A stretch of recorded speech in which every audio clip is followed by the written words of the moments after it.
Adapun jenis data yang dibutuhkan dalam SIRS atau Sistem Informasi Rumah Sakit setidaknya ada 5 data.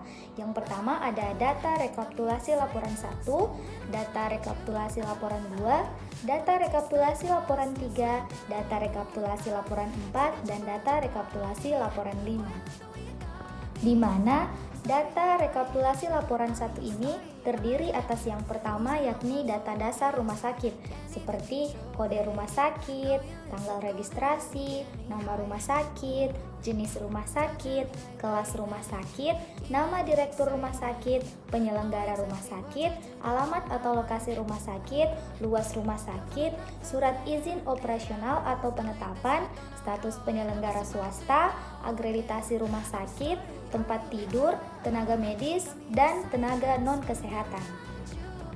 Data yang kedua dari data rekapitulasi laporan 1 adalah indikator pelayanan rumah sakit. Seperti yang pertama ada BOR, yaitu persentase pemakaian tempat tidur pada satu satuan waktu tertentu.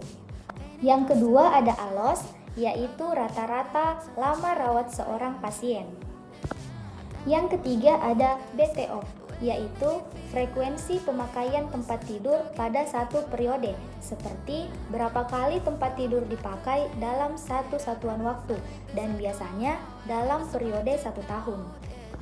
Yang keempat yaitu TOI, yaitu rata-rata hari di mana tempat tidur tidak ditempati dari telah diisi ke saat terisi berikutnya.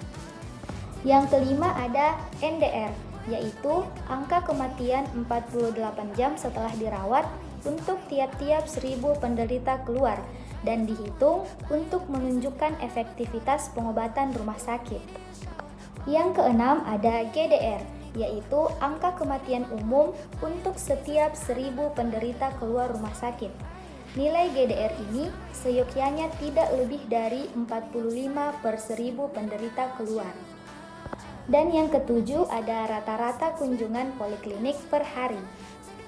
Data yang ketiga dari data rekapitulasi laporan 1 adalah fasilitas tempat tidur di rumah sakit. Jenis data yang kedua yang dibutuhkan dalam sistem informasi rumah sakit adalah data rekapitulasi laporan 2, yang dimana data ini adalah memuat data ketenagaan di rumah sakit, seperti tenaga medis di rumah sakit, tenaga paramedis di rumah sakit, tenaga kesehatan di rumah sakit, dan sumber daya manusia kesehatan di rumah sakit. Jenis data yang ketiga yaitu data rekapitulasi laporan 3 atau data kegiatan pelayanan rumah sakit, yang terdiri atas yang pertama data kegiatan pelayanan rawat inap, seperti data pasien awal tahun, data pasien masuk, data pasien keluar hidup, data pasien keluar mati kurang dari 48 jam, data pasien keluar mati lebih dari atau sama dengan 48 jam, data jumlah lama dirawat, data pasien akhir 1 tahun, data jumlah hari perawatan, data jumlah hari perawatan VVIP, data jumlah hari perawatan VIP, data jumlah hari perawatan kelas 1, kelas 2, kelas 3, data jumlah hari perawatan kelas khusus, dan data catatan penentuan jenis pelayanan. Data yang kedua dari data rekapitulasi laporan 3 adalah data kegiatan pelayanan rawat darurat, di mana yang pertama yaitu data kasus-kasus instalasi rawat darurat, seperti data kasus bedah, data kasus non-bedah, data kasus kebidanan, data kasus psikiatrik, dan data kasus anak. Yang kedua ada data total pasien untuk masing-masing kasus, seperti data pasien rujukan dan data pasien non-rujukan. Dan data yang ketiga yaitu data tindak lanjut pelayanan pada pasien yang berkunjung ke instalasi rawat darurat, seperti data pasien dirawat, data pasien dirujuk, data pasien pulang, data pasien mati di UGD, dan data DOA atau jumlah penderita yang mati sewaktu masih dalam perjalanan ke rumah sakit. Data yang ketiga dari jenis data rekapitulasi laporan 3 adalah data kegiatan kesehatan gigi dan mulut, seperti data jenis kegiatan, data tempatan, data pengobatan pulpa, data pencabutan, data pengobatan periodontal, data pengobatan abses, data pembersihan karang gigi, data protesa lengkap, data protesa sebagian, data protesa CK, data ortodonti, data jaket atau brace, dan data bedah mulut. Selanjutnya, data yang keempat dari jenis data rekapitulasi laporan 3 adalah data kegiatan kebidanan yang terdiri atas data persalinan seperti data persalinan normal, data persalinan sesar, dan data persalinan dengan komplikasi. Kemudian ada data persalinan dengan komplikasi seperti data pendarahan sebelum persalinan, data pendarahan sesudah persalinan, data preeklamsia, data eklamsia, data infeksi, dan data lain-lain. Kemudian ada juga data abortus dan ada data imunisasi yang terdiri dari data tetanus toksoid 1 dan imunisasi tetanus toksoid 2. Data yang kelima dari jenis data rekapitulasi laporan 3 adalah data kegiatan perinatologi yang terdiri atas data bayi lahir hidup dan data kematian perinatal yang terdiri atas kelahiran mati dan mati neonatal serta ada sebab kematian perinatal. Jenis data yang keenam yaitu data kesehatan pembedahan, data kegiatan radiologi, data pemeriksaan laboratorium yang terdiri atas data pemeriksaan hematologi dan data pemeriksaan kimia klinik. Yang kesembilan yakni data pelayanan rehabilitasi medik, ke-10 data kegiatan pelayanan khusus, ke-11 data kegiatan kesehatan jiwa seperti data psikotes, data konsultasi, data terapi medikamentosa, data elektromedik, data psikoterapi, data play terapi, dan data rehabilitasi medik psikiatrik. Data ke-12 yaitu data kegiatan keluarga berencana seperti data konseling, data KB baru, data kunjungan ulang, dan data keluhan efek samping dari KB. Data ke-13 yakni data pengadaan obat, penulisan, dan pelayanan resep yang terdiri atas yang pertama ada data pengadaan obat seperti data golongan obat, jumlah item obat, jumlah item obat yang tersedia di rumah sakit, dan jumlah item obat formularium yang tersedia di rumah sakit. Kemudian yang kedua ada data penulisan dan pelayanan resep seperti data resep dari pasien rawat jalan, data resep dari IGD, dan data resep dari pasien rawat inap untuk resep yang diberikan secara individual. Yang ke-14 ada data kegiatan rujukan yang terdiri atas data penderita rujukan dan data penderita dirujuk. Yang ke-15 atau yang terakhir dari data rekapitulasi laporan 3 adalah data terkait cara membayar. Di sini terdiri atas membayar sendiri, kemudian asuransi, dan asuransi sendiri dibedakan lagi atas pemerintah dan swasta. Kemudian ada cara membayar keringanan dan ada yang gratis.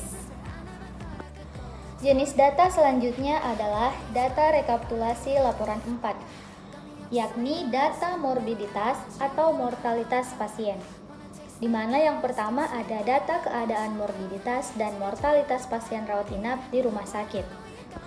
Data-data ini terdiri atas data pasien keluar umur 0 sampai 6 hari, kemudian di atas 6 hari sampai 28 hari, di atas 28 hari sampai 1 tahun, di atas 1 tahun sampai 4 tahun, di atas 4 tahun sampai 14 tahun, di atas 14 tahun sampai 24 tahun, kemudian di atas 24 tahun sampai 44 tahun, selanjutnya di atas 44 tahun sampai 64 tahun. Kemudian ada juga data pasien keluar umur 65 tahun ke atas. Ada data pasien keluar hidup dan mati berjenis kelamin laki-laki, ada data pasien keluar hidup dan mati berjenis kelamin perempuan, kemudian data jumlah pasien keluar hidup dan mati total laki-laki dan perempuan, dan ada data jumlah pasien keluar mati total laki-laki dan perempuan. Yang kedua ada data keadaan morbiditas pasien rawat jalan di rumah sakit. Data ini terdiri atas data pasien baru berumur 0 sampai sama dengan 6 hari. Kemudian ada data pasien keluar umur di atas 6 sampai 28 hari. Kemudian ada data kasus baru Umur di atas 1 tahun sampai 4 tahun, di atas 4 tahun sampai 14 tahun, di atas 14 tahun sampai 24 tahun, kemudian di atas 24 tahun sampai 44 tahun. Kemudian ada data kasus baru berumur di atas 44 tahun sampai 64 tahun. Kemudian ada data kasus baru umur 65 tahun ke atas, ada data kasus baru jenis kelamin laki-laki, ada data kasus baru jenis kelamin perempuan, ada data jumlah kasus baru di mana ini adalah total laki-laki dan perempuan, dan ada data jumlah kunjungan. Jenis data yang terakhir adalah data rekapitulasi laporan 5 atau data bulanan, di mana data ini terdiri atas yang pertama adalah data pengunjung rumah sakit. Kemudian data pengunjung rumah sakit ini terdiri atas pengunjung baru dan pengunjung lama. Kemudian yang kedua ada data kunjungan rawat jalan, yang dimana data ini terdiri atas data rawat jalan kunjungan baru dan data rawat jalan kunjungan lama.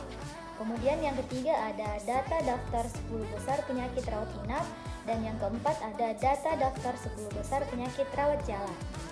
Mekanisme pengolahan data di SIRS. Yang pertama, manual. Data pasien dicatat manual di buku register oleh rumah sakit. Staf pelaporan mengumpulkan buku laporan harian atau bulanan dari tiap unit. Divalidasi data dengan mengecek satu persatu oleh staf, seperti kesalahan input, duplikasi, dan ketidaksesuaian format. Rekap data menggunakan kalkulasi manual seperti Excel. Dikelompokkan data sesuai rekapitulasi laporan. Disajikan data dalam bentuk tabel atau grafik. Dicetak hasil pengolahan data untuk dilaporkan. Kedua, komputerisasi SIMRS. Data pasien langsung terekam saat proses input pendaftaran sistem SIMRS. Data otomatis terkumpul dalam database SIMRS. Dicek validasi data, sistem mengelola data otomatis, data disajikan dalam bentuk grafik dan tabel di dashboard SIMRS. Diekstrak data dari SIMRS, disesuaikan format data dengan format rekapitulasi laporan, kemudian data dilaporkan. Selanjutnya yang ketiga, indikator pelayanan rumah sakit. Yang pertama BOR atau Bed Occupancy Rate, sama dengan angka penggunaan tempat tidur, yaitu persentase pemakaian tempat tidur pada satu satuan waktu tertentu. Indikator ini memberikan gambaran tinggi rendahnya tingkat pemanfaatan tempat tidur rumah sakit. Nilai parameter BOR yang ideal adalah 60-85%.